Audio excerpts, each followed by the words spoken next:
asalaamaaleykum wa rahmatullah. Man la Ousmane Dramé bu la réveil des consciences. Dañu di soirée rek comme ni ko Fadi defee di faral di waxtaan wax nañ ko ubbi nag démocratiquement nga nekk par lu ci am maanaam waxtaan woo xam ne bu ko xale yi déggee mën caa nocci système défensif boo xam daañu mën a taxaw défendre seen bopp. Tey li nga xam ne ci lañ bëgg a wax moo ngi jëm ci mbiri góor jigéen yi nga xam ne bill bi assemblée nationale da ko rejeté mu jaaxal ñëpp nag jaaxal na umma islamique bi jaaxal na kilifay diine yi jaaxal na taalibe yi jaaxal na étudiants yi jaaxal na syndicalistes yi jaaxal na ñëpp jaaxal na chrétiens yi ndax 95% de musulmans 100% de croyants nga ne mbiri góor jigéen chrétiens yi sax duñ ko caaxaane bëgguñu ko doxaale wuñ ko lu néew nga gis ab góor jigéen muy chrétien te ñu ci gis yëpp ñu ci ëpp ay jullit lañ muy mbir mun jaaxal tey bu demee ba assemblée nationale war a taxaw ñu war ko criminaliser am ñu taxaw jàppale góor jigéen yi taxaw te am ñu ci kersa mbir mu doy waar a ngi noonu damaa yaakaar ne mi ñàkk moom sa bopp mooy def lii ñàkk souveraineté mooy indi lii man daal loolu am naa ci yaakaar moo tax bala may commencer waxtaan wi dama bëggoon ñu bokk déglu le maire de Dakar l'ancien maire de Dakar ñu ne ko Pape Diop man sénateur la woon Pape Diop député la woon Pape Diop président de l'Assemblée nationale kooku yàgg na ci ay ndombay tànk yoo xam ne bu Sénégal moomee boppam def naa war na koo yëg ba tax na dama bëggoon nu bokk déglu Pape Diop ba Pape Diop noppi ñu door a indi nag suñuy xalaat ci mbir mi kon na déglu Pape Diop. salaamaaleykum noo tudd ak fooy wootee. waaye maaleykum salaam maa ngi ziar man la Ousmane Dramé ñoo ngi koy daal bu baax a baax te loolu nga fi dëgg la duñ dem fenn dama koy laaj ci aqulaay taala ndax moom bëtën bii mas na cee teg la décoration de l'indépendance du Sénégal maanaam këyit wane ne France moo signé ak kan a signé pour ñu am indépendance ndax man indépendance yi léeguma ndax moom mu mag ci politique moomu ci jiitu dama koy laaj di ko ñaan ndax bëtën bii mas na cee teg document bi France signé di ko la décoration de l'indépendance du Sénégal ak kan ak France ñoo ko signé maa ngi jéggalu. merci beaucoup. maa ngi lay gërëm nga may ma dama wax BOT léegi mooy build operate and transfer ma wax ko pour yéen ñi nekk fii dinañ ko xam maa ngi lay gërëm ci loolu wax dëgg yàlla déclaration de l'indépendance du Sénégal gisuma fuñ ko signé wax dëgg yàlla xam naa ni avant indépendance am na un fait boo xam ni qui reste toujours troublant man dans ma tête boo xam ni ba tey daf ma jaxal parce que bi nga xamee ni le général de Gaulle mi ngi ñëw Dakar di wër pays africains yi pour ñi bëgg a nekk dans la communauté française wala ñi bëgg a jël seen indépendance xam naa ni booba Lamine Gueye Senghor ak Mamadou Dia ñoo fi nekkoon alors je ne sais pas ba tey xawma moo tax histoire il faut que ñu seet di wax xale yi li xew Senghor dafa dawoon nekkul ca réew ma lu toll ni général de Gaulle di ñëw pour laaj da ngeen bëgg indépendance ou pas mu daw Mamadou Dia tam nekku foon wal joojo moo ko teeru ce fait là man reste troublant pour moi war nañu wax lan moo xewoon ba tax ñu daw ba wal joojo moo doon tontu de Gaulle ba de Gaulle di wax naan si vous voulez l'indépendance prenez-la avec les porteurs de pancarte. Donc ça veut dire que moom bëgguloon ñu am indépendance waaye daal boobu affaire daal doy na waar ci man. mais wax dëgg yàlla gisuma benn document bu wone ñi signé indépendance Sénégal waaye wax nga ma loo xam ni bu may dellu wax dëgg yàlla muy Sénégal wala France danaa fexe ba xam loolu. merci. salaamaaleykum wa rahmatullah. Ginnaaw ba ñu bokkee déglu Pape Diop kooku da leen di wan ne moomuñu suñ bopp doomu aadama nag bu moomul boppam dafa war a am nu mu war a doxale ndax lu amul du amul tur colonisation dafa am doon dëgg tubaab yi dëggal ko yàgg koo jëf ci noonu lu ëpp 300 at kon colonisation boobu boo ci bëggee génn war naa am ay preuve yu wér ndax tubaab yi dañ koo dëggal di ko doxal daan ko doxal awale ci lu ne nag bu ñu tolloo fii ci état yu moderne yi nga xam ne kenn ku ci nekk ak nga document bi wane ne yaa moom sa bopp dama ne ab parcelle boo ko jëndee sax war na jël aw këyit jox la. lu tax ne indépendance du Sénégal dafa am solo mais lii Pape Diop wax ancien maire de Dakar président du Sénat président de l'Assemblée nationale plusieurs fois ministre xaritu Abdoulaye Wade te sax non seulement xaritu Abdoulaye Wade mais nit la ko xam ne homme d'affaires boo xam ne reconnu au niveau international tey Pape bu taxawee ne indépendance amuñu wenn këyit wi garanti ne am nañ ko defe naa war na xoolaat suñu bopp loolu dama ko indi rek pour ñu mën a xool ba xam lii sëriñ si d'accord maanaam ñu rejeté bill bi ndax sëriñ si ci ko nangu bu sëriñ si nanguwul woon kon duñ ko rejeté kon lii état bi def ànd ko ak kilifa yi diine yi ñu rejeté bill boobu nga xam ne criminalisé ngay góor jigéen la kooku duñ mën a bett ndax réew mi di fi indi mbiri góor jigéen dafay yàgg nag ndax boo xool 1895 jamono tubaab yaa ngi dugg Ndar ak Gorée annexé Dakar moom lépp booba tubaab yi indiwul ay jigéen mais niñ daan def mooy suñ soxna yi leen daan kar di leen jabaroo wut ay makkaro yoo xam ne dañuy dem biir Ndar wuti leen ay jigéen indi leen loolu doy am na sax ay góor jigéen lañ dañuy wër xale yi ci mool yi xale yi am doole xale yi ni ci tefes gi di leen jël di yóbbu waaw xale yi di leen sëy di ci profité ñoom di ci am yi bagage loolu moo indi problème bi kon affaire ngóor jigéen dama ne lu mu xam la Senghor bi mu dikkee promoteur na ko bu baax a baax waaye boobu nun xamul lu xew ndax la franc-maçonnerie les sectes sataniques ñun ñëpp dañoo soxla mbirum góor jigéen ndax mooy dolli seeni kéemaan mooy dolli seeni kiraama moo leen di àggale fan war a àgg maanaam yu saltale yoo xam ne ba ci deret dañ koy soxla ak yenn yoo xam ne si dama ne noonu suñu jëm xamuñu ko waaw réew mi nag bu fekkee ne dañ ne 95% de musulmans ñu wax ko 100% chrétiens te chrétiens yi kat booy xool mënu ci génne 0,0% yoo xam ne ay góor jigéen na mënu ko cee génne kon loolu moo lay wane ne chrétiens yi bëgguñu ko ana li leen ko imposer mooy laïcité bi ñu fi dugal la laïcité qui est la locomotive de Satan la laïcité mooy li nga xam ne maanaam posen bi nga xam ne aada ju mu fekk dana ko yàq diine ju mu fekk dana ko rey loolu moo dal Sénégal laïcité bii nag dama ne bu fiy jógul mooy ndey ñaawteef yi mooy garab bi nga xam ne mooy meññi bon yi mooy garab bi nga xam ne buñ ko daggut du yàgg mukk ba mën a doon jullit kon mbirum góor jigéen mii dama ne war nañ ciy jóg te niñ ciy jógee fenn dong la garab bi koo indi nañ ko dagg muy laïcité bi te ànd ak suñu bokk chrétiens yi defar benn société waxoon daañu mën a ànd liggéey daañu mën a ànd jaamu yàlla kon ma dir si rek ci li nga xam ne moom lañ ko doxalee ak opinion globale bi nga xam ne am na nga xam ne Sénégal yi ñoo bari ñu bon ku mel ne Ahmed Khalifa Niass kooku moom góor jigéen la bu wér sax pédophile encore waaw il a été condamné au Niger Seyni Kounse téye ko ci viol de mineur ana ku ko jëli Abdou Diouf ko jëli kooku moom dañ teg fële ay mbiram jamono yi xam ne Senghor a ngi fi aussi di promettre affaire góor jigéen booba foogoon nañ ko Dakar nga ko doon wax mais am na ay booy Dakar yoo xam ne ak ay étudiants yoo xam ne Senghor da leen daan invité palais bu fekkente ne am na ay gani tubaab ñu nekk di jabaru tubaab yooyu loolu moom kenn du ko fi wet Moustapha Niass xam ne ci lu wér Ahmed Khalifa Niass xam ne ci lu wér xam na ko ci waaw nu mu tuddati Mamadou Goumbala xam na ci lu bari waaw ay xale yooyu temps jeunes yooyu ñoom yuy su tubaab lañu yoroon bu tubaab yi masaane dikk ñooy ànd ak ñoom di leen wéttali di wër marché ay photo ak a ñàkk fayda ba di ci def loo xam ne mu ne ëpp naa nettali ñii taxaw nag kilifa yi diine yi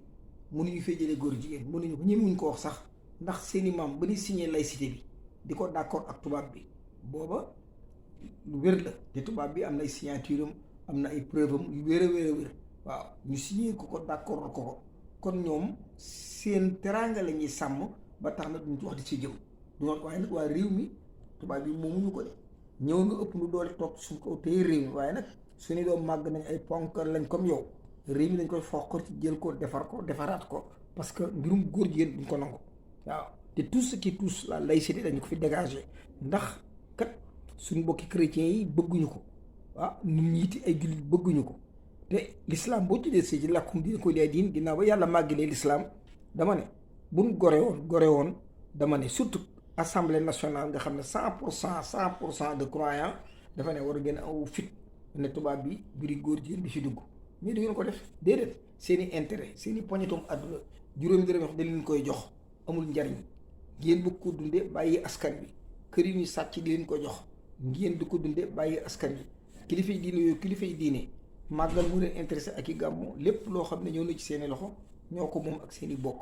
même suuf si nga xam ne sénégalais ko bokk dañ koy dagg jox sëriñ si buñ dee seen i doom doon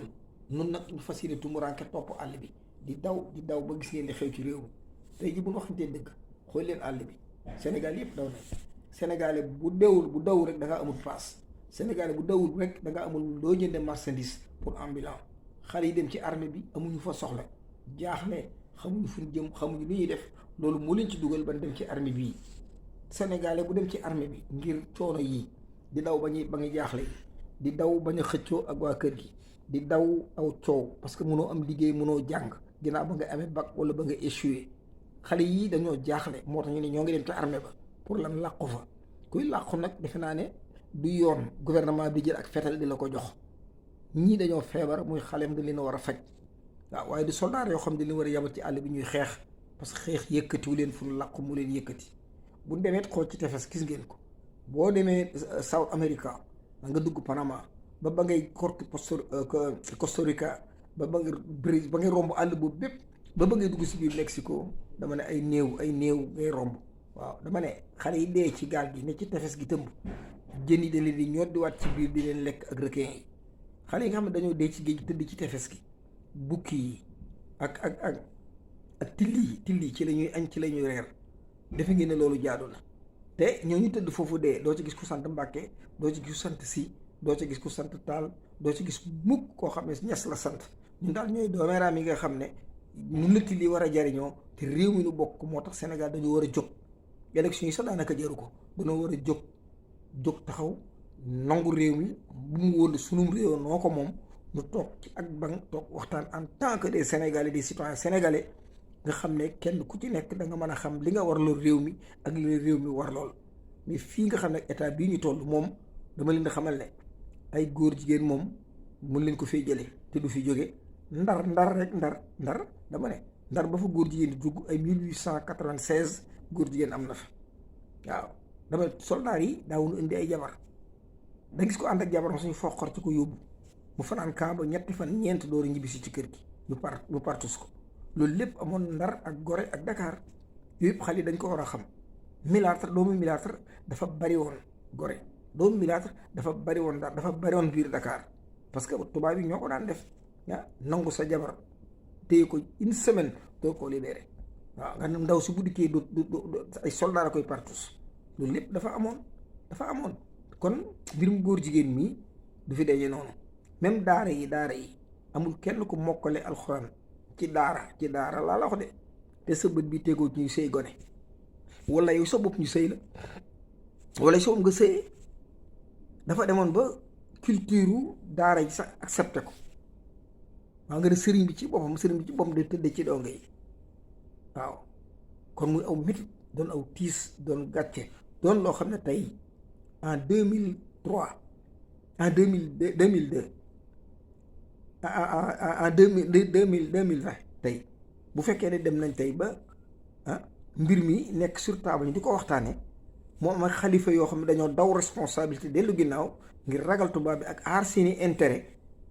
dama dafa jaadu yéen xale yi ngeen jóg non seulement protéger seen bopp mais seen rakk yi nga xam ne ñuy dikk war fee fekk réew mi seen rakk yoo xam ne ñuy dikk war a am wàll ci réew seen rakk yooyu di dikk war a jàng seen rakk yooyu di dikk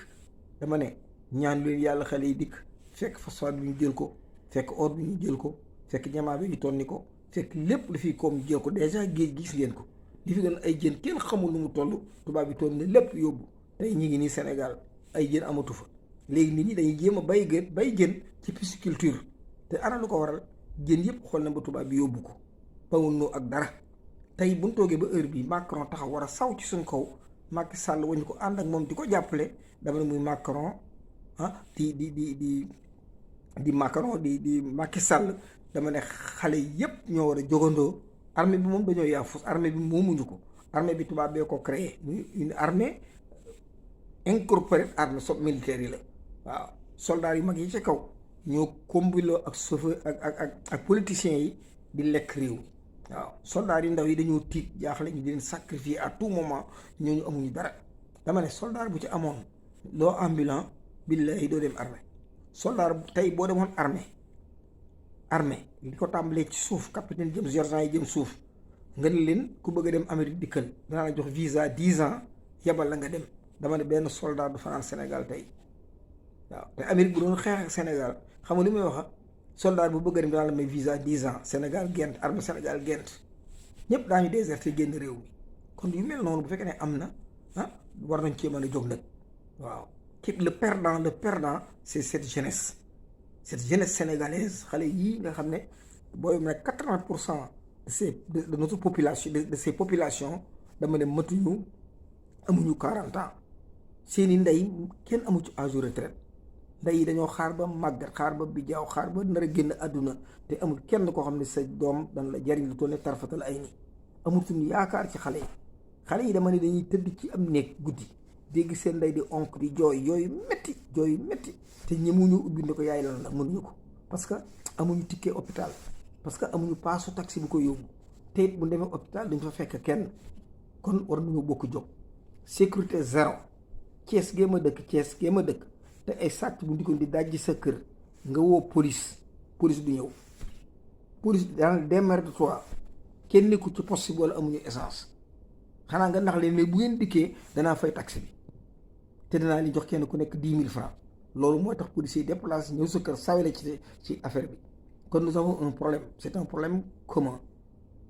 commun se résout ensemble maanaam nun noo war a taxaw faj ko un problème commun du nekkul ne c'est individuel ñun ñëpp ñu war a jóg régler problème te dresser cette situation dama ne foog ñu dal ci kaw Macky Sall foog ñu dal ci kawam bu baax a baax ba réew mi ñu foqor ci ko la le retour de la République au peuple sénégalais loolu mooy suñu projet le retour de la République au peuple sénégalais bu ndee ba jot suñu réew nag daanu mën a am fulla yoo xam ne daanu am aw këyit bu France génne parce que France li mu doon def Sénégal ba coloniser ñu il a des comptes à rendre li tax mu def ko alal ji mu jël ci suñu réew li tax mu def ko moo tax condition indépendance bi dañ koy teg ci yoon la France a des questions à répondre et ces questions-là obligatoirement da ko répondre au niveau des Nations Unies da ko répondre au niveau de la Commission des droits de l'homme da ko répondre au niveau des amis du Sénégal da ko répondre au niveau des panafricanistes da ko répondre au niveau de l'unité africaine waaw li ñaaw moo bari jëf ci metti yàgg ñaaw yaakaaroon l'islam bu dikkee dañuy sawe mais bi l'islam dikkee musiba daa doole musiba l'islam sax dafa dikk soppi sax ñu doon ay yéeféer parce que réew mi kenn du fi wax alxuraanul azim réew mi charia amu fi réew mi code de la famille bi franc-maçon yi ñoo ko defar te ñi nga xam ne ñoo leen topp ne ay kilifa yi diine kenn ku ne sa bopp da yëkkati pare ngaa dem sawara ngir 4-4 pare ngaa dem sawara ngir teere mu sàcc jox la pare ngaa dem sawara ngir lekk alal taalibe yoo xam dañ leen a fen tiite leen ci sama maam ba antunoog seen sago kon fii réew mi toll dama ne metti na foog nu wax ko te mbiri góor jigéen yii kan xeex laïcité bi moo ko fiy jëlee Ahmed Khalifa Niass dégg naa say kàddu ku ñàkk jom nga mais nag garaawul ci yow quoi waaw Amérique moom doo fi dugg mën naa la daggal bee nga ñëw waaye doo fi dugg yow waaw parce que nin la xamee ci pédophilie àdduna bi xam la lépp ñu xam la ak ni la Abdou Diouf jëlee ñu tëj la ci kaso mu dem fekk la Niger génne la loolu naqari na àdduna bi waaw ñi nga xam ne nag dañoo yor seenu làmmiñ ku ci mel ne Mamadou Goumbala ak ñeneen ak ku ci mel ne dof yi nga ne mu ngi ci télévision bi wax ak ñeneen ak Maître El Hadji Diouf ñoo xam ne sawara gedd na leen ñoo xam ne duñ ay nit ñoo xam duñ ay jullit xeet yu mel noonu xam ne ñoo taxaw di xoromalal tubaab bi ñoo taxaw di jéem a jàppale les maçons ñoo taxaw di jéem a wax lu dul dëgg ñoo taxaw di yàq ñoo taxaw nar a soppi xale yi dama ne yàlla nañu yàlla tàggale ak ñoom yàlla mi man yàlla nañu yàlla tàggale ak ñoom te diine ji xam ne perte nañ ko mu dem diine islam la moom lañ bëgg. ñu ngi ñaan yàlla delloosil na ko, ragal na ko, toppatoo ko ba mu diine ju set ñu yor ko. suñu mbokki chrétien it yàlla na yàlla def ñu dellu ñu jotaat seen diine ndax seen diine perte nañ ko, perte nañ seen diine, perte nañ ko. comme non perte nañ ko ñu ngi ñaan yàlla dellu leen seen diine, ñu di ko ànd ak noonu loo ko ay mag ak rak jubbante Sénégal defaraat ko ba mu doon réew moo xam ne ku fi yendu xam ne yenn ko ci am réew. kon ñu dellu ñaanal xale yi di ñaanal seeni ndey. dama ne jigéen yi ñoo jur xale yi, jigéen yi bu ñu wérut duñ mën a jur borom doole. waaw un Sénégalais redoutable, un Sénégalais dur, un Sénégalais boo xam ne conscient, un Sénégalais boo xam ne bu dóoree mu bën, kooku jigéen ju wér moo koy jur. jigéen ju wér moo koy jur fekk baay bi ne ci dara, baay bi man dara toppatoo ak njabootam. te lislaam yi ni naxe di naxe yàlla wëlbati xel yi ba ñun ñëpp ñu dellu doon ay jullit yu wér sukkandiku ci alxuraan ak sunna te yëpp ñu sànni ca mbalit. kon man la Ousmane Dramé bu la réveil des consciences. peace and love jaa ngeen jëf. maa ngi gërëm nag sama doom Mamadou Lamine Dramé moom moo doon filmé tey moo film bi ma bëgg ngeen ñaanal ko bu baax nag, ñaanal leen ko bu baax a baax mu màgg doon jullit bu wér te am njariñ tey jariñe. peace and love jaa ngeen jëf.